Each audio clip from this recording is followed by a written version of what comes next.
Monsieur Douya. Bonjour madame. Vous êtes au secrétaire national en charge de la doctrine et de l'idéologie, de la Ligue de jeunes et de Suisse. Merci beaucoup. Merci de m'avoir invité sur votre plateau. Merci. Et déjà, nous entendons notre émission. On va essayer de commencer sur parler un peu de 38e anniversaire de l'UDPS. Qu'est-ce que la jeunesse congolaise, parce que nous encadrons des jeunes, je sais que la plupart des jeunes actuels ne maîtrisent pas encore exactement la lutte de l'UDPS, l'idéologie de l'UDPS, la doctrine de l'UDPS. Alors, 38 ans après, qu'est-ce que la jeunesse congolaise peut retenir de la lutte de l'UDPS? Merci beaucoup madame pour la question. D'entrée de jeu, je vais commencer d'abord à vous dire que l'histoire de l'UDPS ressemble à l'histoire des enfants d'Israël qui vivaient en Égypte. Et vous savez, si vous êtes chrétienne, vous savez comment les enfants d'Israël ils étaient traités en Égypte. Donc ils étaient sous les jougs du Messie Pharaon à l'époque. Et ils étaient considérés comme les esclaves. Et nous aussi, je crois les pères fondateurs, à un moment donné, ils avaient fait cette analyse pour dire que l'homme congolais, il est chez lui, mais il vit comme s'il est en esclavage. Et il a fallu faire une lutte de la manière que ces enfants-là quittent cette étape-là de l'esclavage pour qu'ils puissent comprendre qu'ils sont chez eux, ils ont droit de vivre en liberté, ils ont droit de vivre dans un état où ils seront respectés comme ailleurs. Et les pères fondateurs, ils ont pris ce courage-là de créer l'UDPS. Vous savez bien qu'on était sous la dictature de M. Mobutu à l'époque. Et avant même la dictature de Mobutu, le Congo était d'abord une propriété privée des Belges. Vous voyez les contextes dans lesquels l'homme congolais a évolué. Donc on était vraiment sous la direction des individus. Et cela nous a façonné d'une manière aussi, on ne pouvait plus être libre pour réfléchir, pour faire des mouvements. Et les pères fondateurs, en comprenant cela, ils ont dit non, nous devons faire sortir notre peuple dans cette situation. Et ils se sont permis, malgré la décision de Mobutu de ne pas permettre à ce qu'il y ait une deuxième formation politique, mais avec beaucoup de courage, avec beaucoup de détermination, ils ont bravé cette décision de Mobutu, ils ont créé l'UDPS. Je vous épargne de tous ces détails-là, parce que vous connaissez bien l'histoire et ce qui a été la suite après la création de cette formation politique que nous appelons aujourd'hui l'UDPS. Et cet acte-là nous permet de retenir trois choses. La première chose, c'est le courage que les pères fondateurs avaient à l'époque de créer un parti à une époque où il y avait une dictature le plus terrible du monde, et ils ont pris ce courage-là de créer un parti politique.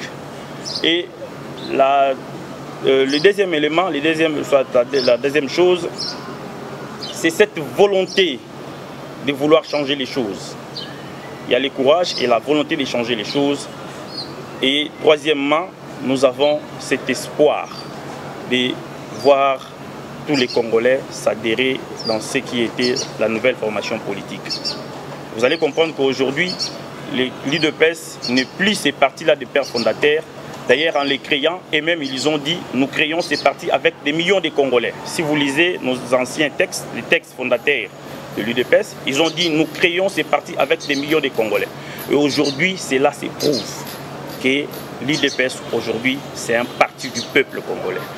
Et tout le monde qui y est animé de bonne foi, il s'est dit, on ne peut pas parler du Congo sans parler de l'UDPS. Donc l'UDPS a fait des Congolais aujourd'hui. Aujourd'hui, si vous voyez les gens parler de la politique, madame, vous devez vous dire que c'est grâce à l'UDPS que tout le monde là parle de la politique. Donc je crois que la jeunesse peut retenir quelque chose de très important de ces 38 ans.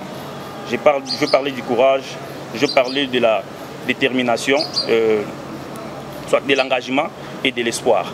Et nous continuons toujours avec cet espoir parce que les pères fondateurs voulaient voir ces pays changer.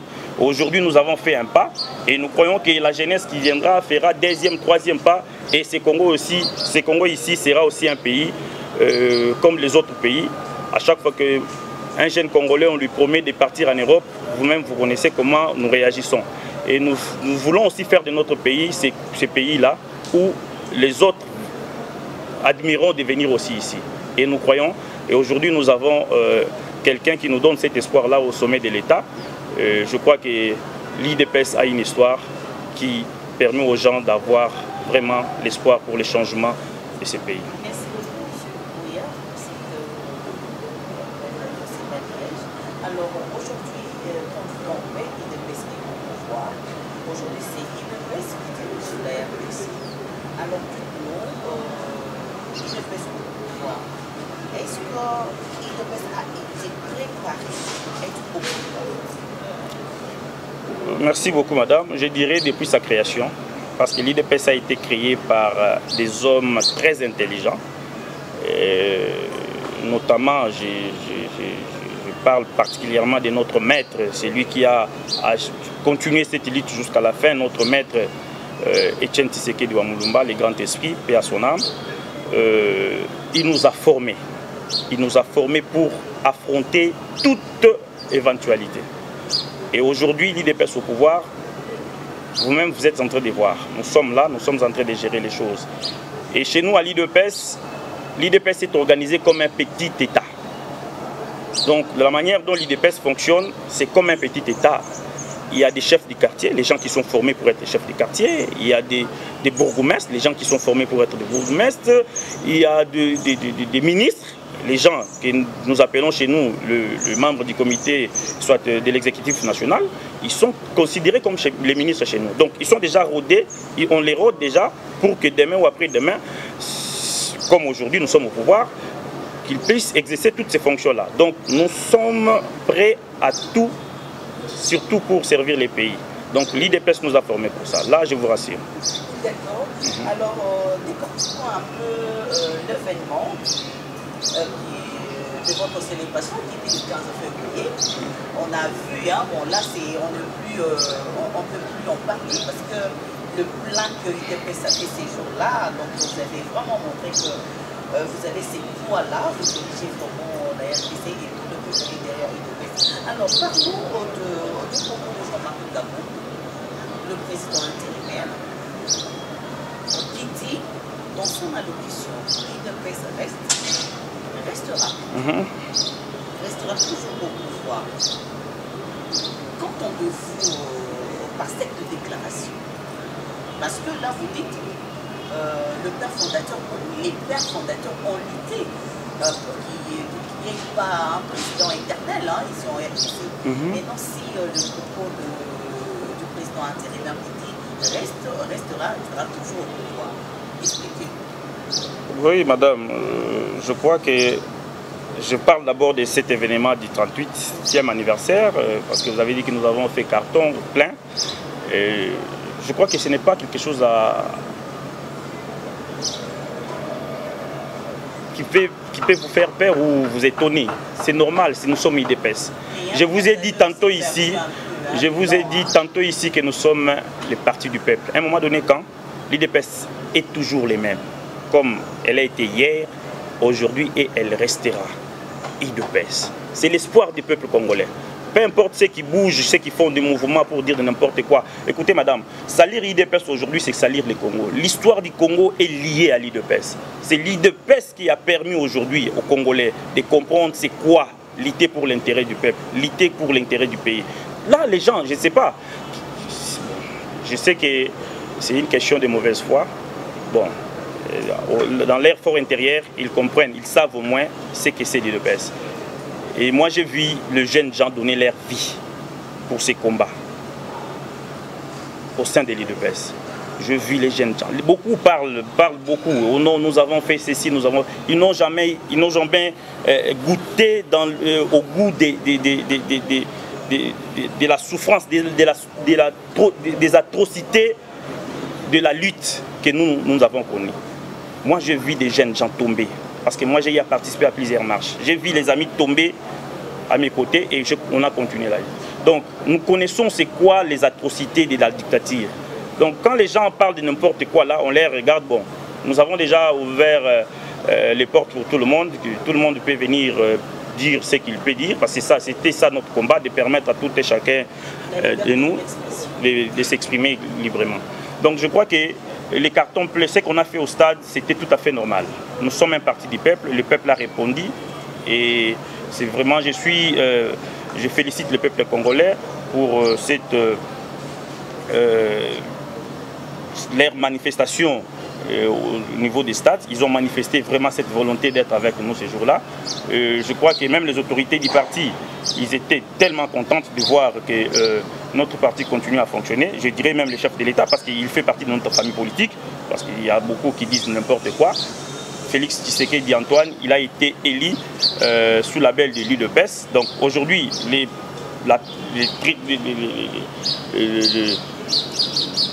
qualifier comme membre de l'UDPS, moi je ne vois pas là où ça gêne. Parce qu'il y en a ceux qui veulent dire que non, il est président de tout le monde. Ok, mais voilà. Ouvrons la parenthèse. Ok.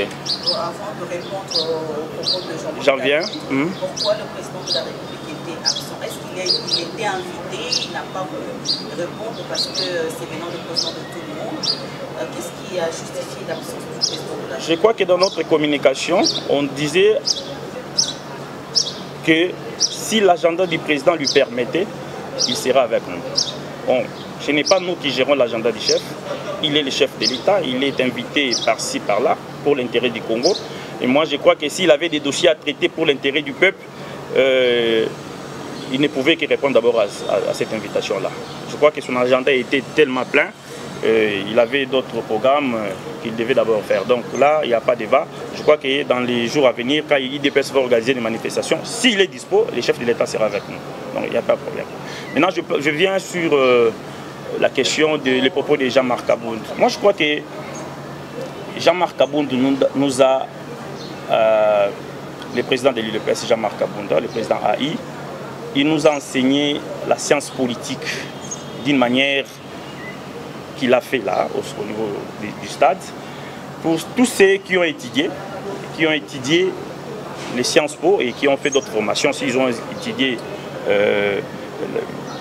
les cours du Sciences Po, on nous a parlé du parti politique.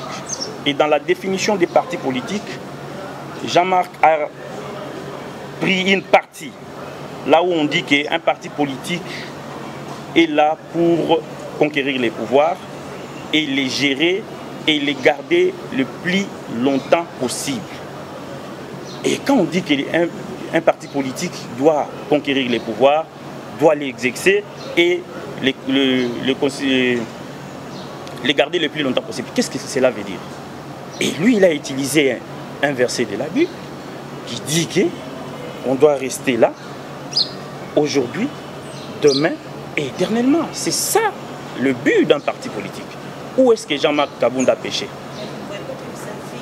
Jean-Marc Abound n'a pas dit qu'un individu restera. Jean-Marc Abound a dit l'UDPS restera. Aujourd'hui, voyons ce qui se passe au niveau de l'ANC en Afrique du Sud. C'est depuis que Mandela a pris le pouvoir, jusqu'à aujourd'hui, l'ANC continue à garder ces pouvoirs-là. Et pourquoi pas nous l'UDPS? Pourquoi pas nous devons les faire? Et nous allons les garder d'une manière démocratique.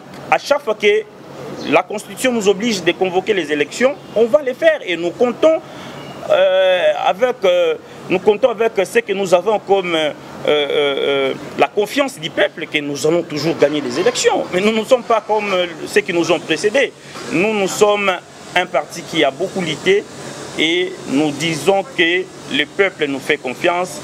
Nous allons gagner les restes des élections pour conserver notre pouvoir le plus longtemps possible. C'est ce que Jean-Marc Abound a voulu dire. Que les gens de mauvaise foi ne puissent pas interpréter, c'est là comme ici, Jean-Marc Abound devait dire, il a dit que l'UDPS va imposer une dictature pour rester au pouvoir. Nous ne pouvons pas voir les choses de cette manière-là, madame. Oui, madame. N'est-ce pas que le propos de Jean-Marc Abound a été un peu très fort, aussi frappant au niveau de votre avec ceux de l'UNC, parce que vous êtes en mariage. Alors si c'était l'UDPS doit soutenir, donc l'UNC devrait soutenir le président, donc M. Etienne Tshisekedi, le président de la République actuelle, qui est Tshisekedi, pour ce quinquennat, et l'autre, ça sera le président de France, soutenir l'UNC aussi pour l'autre quinquennat, avec M. Vital Kamerhe. Maintenant, avec déjà de ces venin qui est jeté, vous ne voyez pas que, et vous avez même remarqué que le camp de l'UNC a réagi. Comment expliquez-vous? Vous ne trouvez pas que vous blessez un peu vos associés? Madame, je demanderai à nos amis de l'UNC d'être calmes. On ne peut pas faire la politique pour se satisfaire. La politique, on le fait parce qu'on veut satisfaire les attentes du peuple. Si le peuple veut voir Messier, son Excellence, le président de la République, Félix Antoine Tshisekedi Tshilombo, briguer le deuxième mandat, je ne vois pas qu'est-ce qui peut l'empêcher de le faire. Je dis bien si le peuple le veut. Et je crois bien, et je suis en train de vous dire que le peuple est en train déjà de dire ça, que Félix Tshisekedi a des mandats. Et si le peuple nous oblige, nous, l'UDPS, parce que nous disons que notre parti, c'est un parti du peuple, de faire plus de 50 mandats et que l'UDPS peut présenter d'autres candidats. Non, j'ai dit il n'y a pas un accord qui peut être au-dessus des intérêts du peuple, madame. Nous devons nous comprendre. Le peuple est au-dessus de tout. Donc si le peuple, et le peuple d'ailleurs les manifeste, le peuple veut à ce que l'UDPS qui a beaucoup lutté, il veut que l'UDPS puisse réaliser tout ce qui était comme des objectifs fixés par les pères fondateurs et par nos statuts qui veut à ce que nous puissions transformer ce Congo. Moi, je ne trouve pas du mal.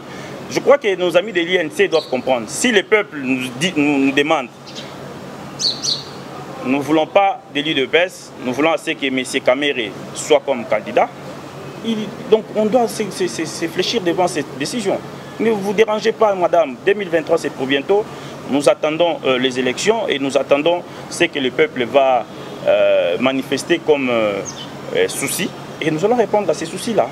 Donc nous, étant que parti politique, nous sommes libres de mettre aussi nos avis. Donc, et ce que nous avons dit, c'est d'ailleurs scientifique. La science définit un parti politique comme tel.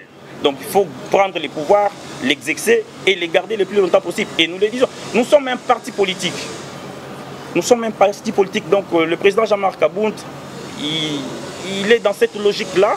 Donc il n'y a pas à lui en vouloir. Donc c'est tout à fait normal. Le président Félix Tshisekedi, je vous l'ai dit, je vous rassure qu'il sera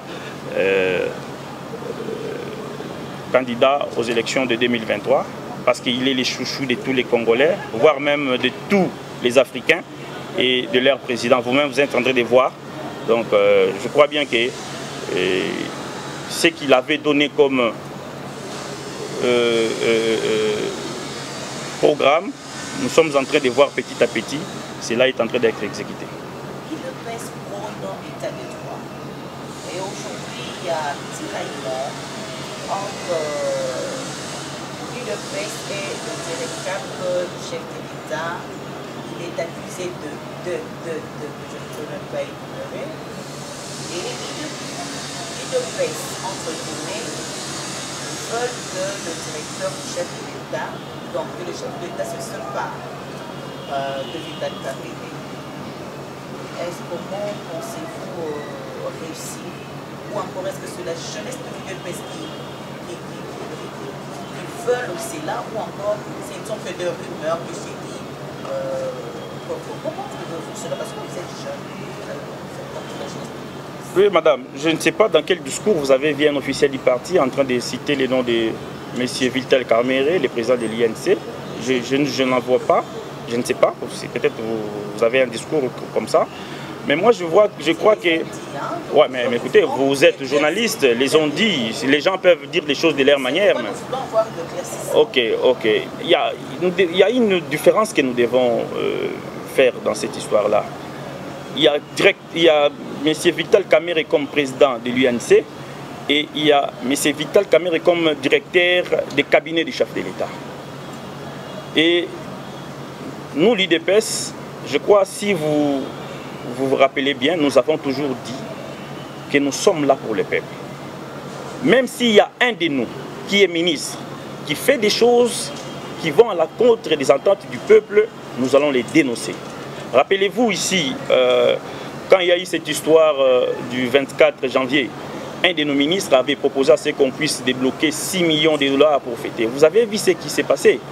D'abord, ce sont les militants de l'UDPS qui se sont soulevés pour dire non. Ils ont commencé même à dire de n'importe quoi contre notre ministre. Là. Donc vous allez comprendre que vous êtes ministre, il faut faire les choses qui répondent aux intérêts du peuple. Et nous avons dit, même si vous êtes les nôtres et que vous ne faites pas les choses comme le peuple l'attend, nous allons vous dénoncer. Et c'est de la même manière.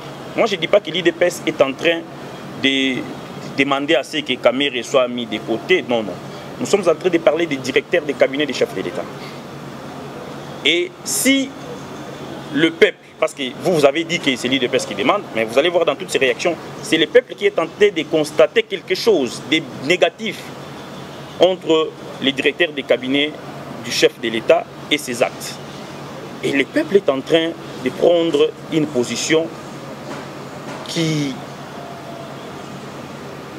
veut à ce que les directeurs des cabinets puissent changer peut-être sa façon de faire les choses. Et s'il ne veut pas, je crois que le peuple lui-même va s'en occuper.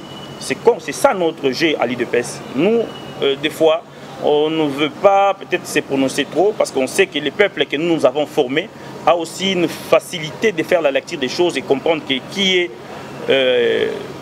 est en train de faire les choses pour notre intérêt et qui est en train de faire les choses contre notre intérêt. Donc là, je suis en train de parler des directeurs des cabinets des chefs de l'État.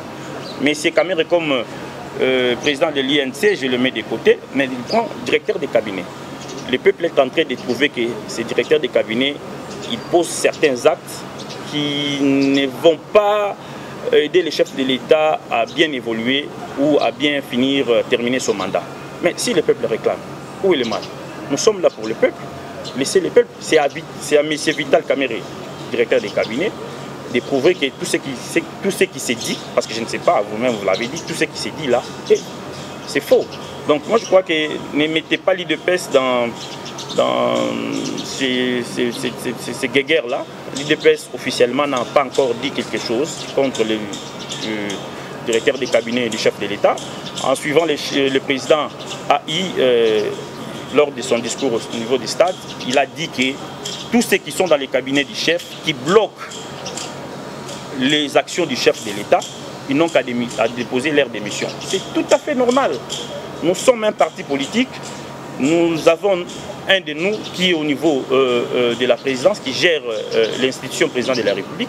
Si nous trouvons qu'il y a des gens qui l'empêchent d'évoluer, ou bien qui ne font pas bien leur travail, nous avons cette obligation-là de nous prononcer. Donc jusque-là, on n'a pas cité le nom de M. Kamere, directeur des cabinets, mais nous avons dit que tous ces gens-là qui bloquent le fonctionnement, le bon fonctionnement du cabinet des chefs de l'État, ils n'ont qu'à démissionner. Et dans les jours à venir, si nous comprenons que ces gens-là continuent à poser, soit à demeurer dans cette situation-là, nous allons prendre des dispositions et vous allez voir ce qui va arriver. Donc, nous n'avons pas de guerre, nous n'avons pas de conflit avec l'UNC. Le problème, c'est entre les directeurs des cabinets et ce que le peuple a fait comme lecture. Voilà. Si le message est reçu, c'est bien passé. Alors, nous chitons déjà. Alors, monsieur Louria, il te plaît ce pouvoir. Là, je parle de l'UDPS, parce que dans l'UDPS, là, nous parlons de jeunesse et des jeunes. Est-ce que l'UDPS ne cessera jamais sa sortie à la rue? Parce que quand vous êtes quand même au pouvoir, vous faites quand même aussi voir aussi autrement. Autrefois, vous descendiez à la rue, c'était pour réclamer tas de choses. Mais aujourd'hui, vous êtes à la commande. L'UDPS ne peut pas cesser ces systèmes d'être toujours à la rue. Oui, madame, je vais répondre à votre question, mais je voulais aussi ajouter quelque chose par rapport au sujet que nous avons parlé de M. Kamere. Et il a fallu que vous puissiez me poser la question, comment est-ce que le peuple comprend que M. Kamer est en train de poser certains actes qui ne marchent pas très bien. Je crois que M. Kamer a un problème de... Attendez, que je puisse même enrichir. Oui, oui. C'est comme si, soyons francs entre nous, c'est comme si, messieurs, il y a le président de la République et le vice-président de la République. Voilà, c'est là où je voulais en venir. Monsieur le directeur des cabinets du chef de l'État lui-même, il est en train de mal communiquer par sa façon d'être. Mais voilà pourquoi est-ce que le peuple est en train de dire ce n'est pas normal.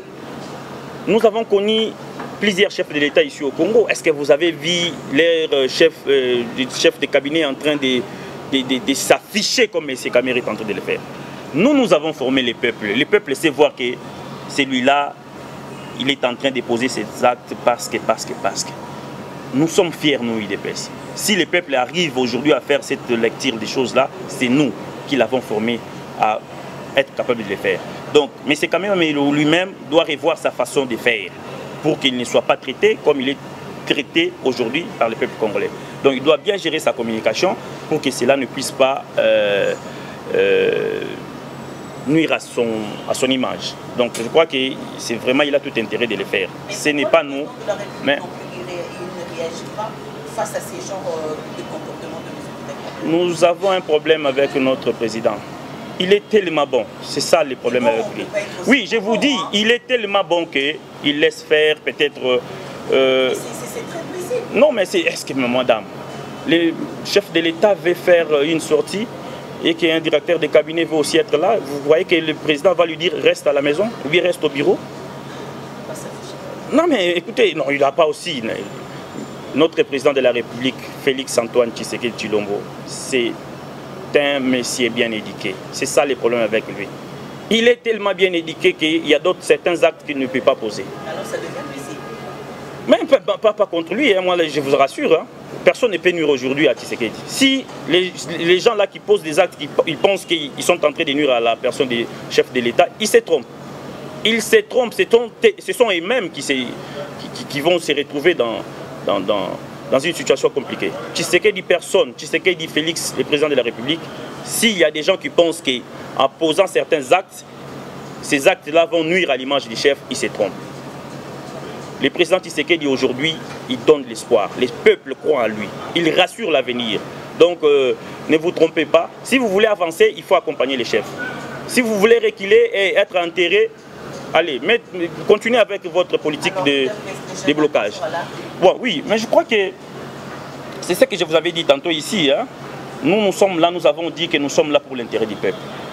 Là où il n'y a pas l'intérêt du peuple, on doit se prononcer. Et nous, l'arme que notre maître nous a appris à manier, c'est la rue. On n'a jamais connu la rébellion, on n'a jamais fait la rébellion, on n'a jamais été dans des histoires de violence. Nous, c'est la non-violence. Et la non-violence, ça se manifeste seulement dans la rue. Aujourd'hui, l'ANC est au pouvoir en Afrique du Sud. Quand ça ne marche pas, ils descendent dans la rue. C'est tout à fait normal.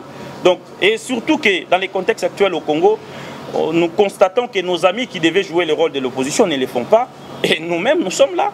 Quand il y a un ça ne va pas, nous arrivons à dénoncer. Donc c'est tout à fait normal. Les soucis dans ce que nous faisons, même quand nous descendons dans la rue, c'est pour permettre à ce que les choses puissent marcher. Nous ne descendons pas dans la rue parce que je ne sais pas moi quoi, excusez-moi.